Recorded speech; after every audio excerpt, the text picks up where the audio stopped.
This is Joseph Campanella. Bishop Sheen's spoken and written words are a treasure for God's people of all religions.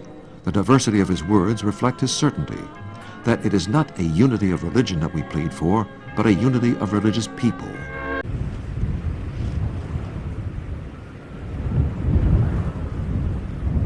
One of the most important things when you're sailing is wind direction. You always have to know where the wind is coming from.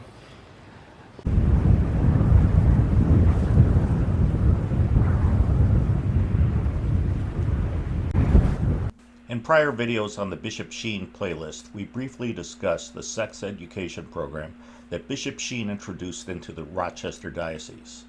We read first that a pilot program was introduced in February of 1968, but then Bishop Sheen liked the program and implemented it throughout the diocese. The program met with pushback from both the clergy and the laity.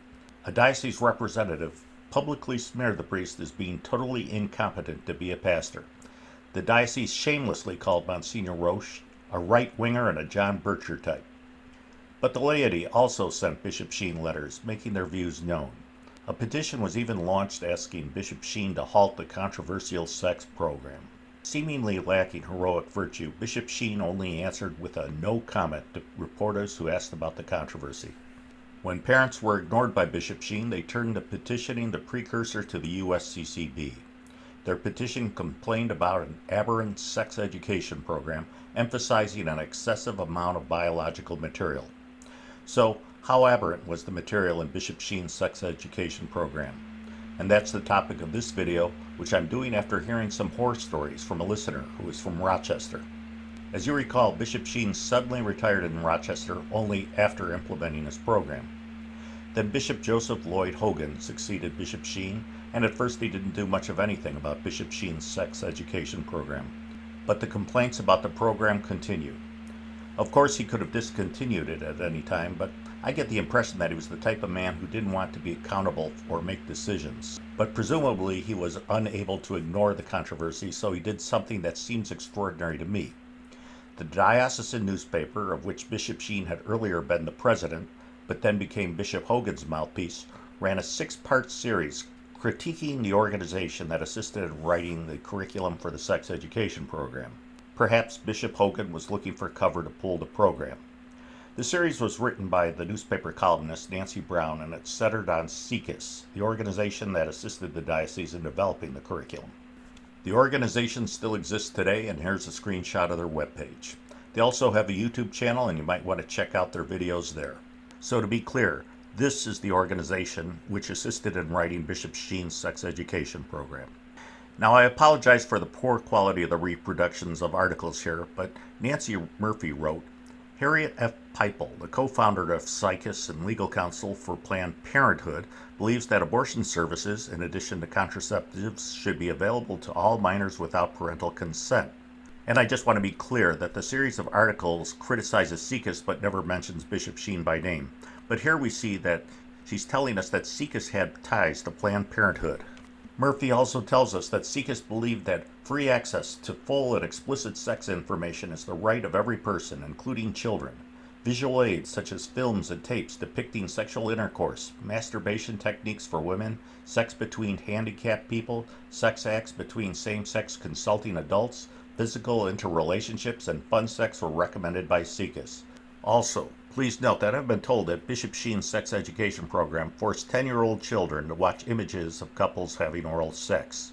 SICUS believed that any sexual encounter or interaction, regardless of the age or gender of the participants, was acceptable and even beneficial if the relationship was satisfying and non-exploitative. No sexual interaction between consenting adults should be thwarted by law, religion, or custom. Sexuality, according to SICUS, is a person's birthright, and it must be allowed to permeate all aspects of the personality as a major part of self-actualization.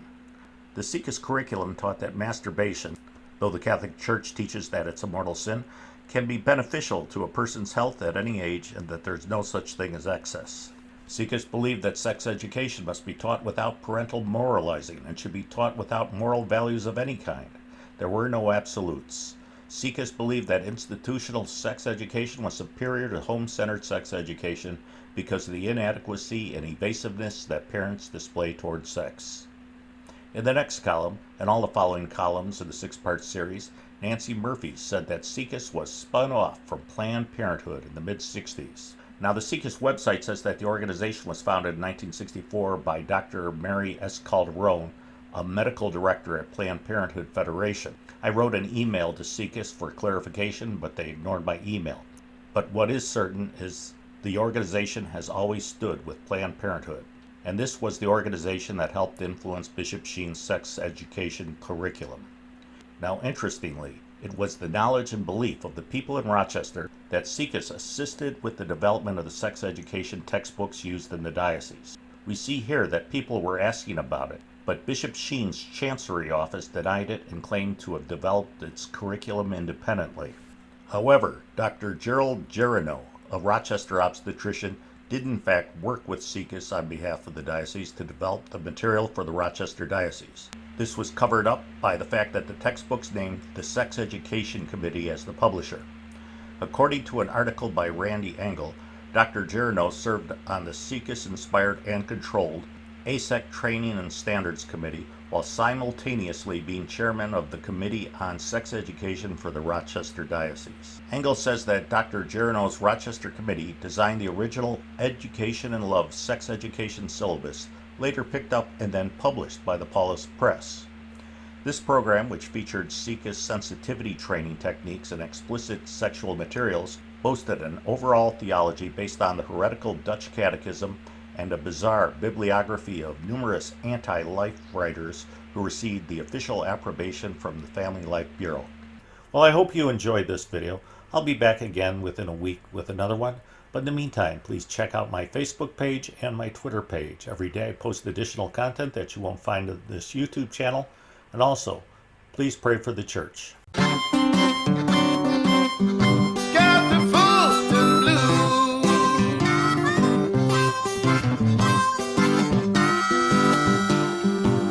Well, I've been to the bottom and to the top of the hill. Well, I've been to the bottom and the top of the hill.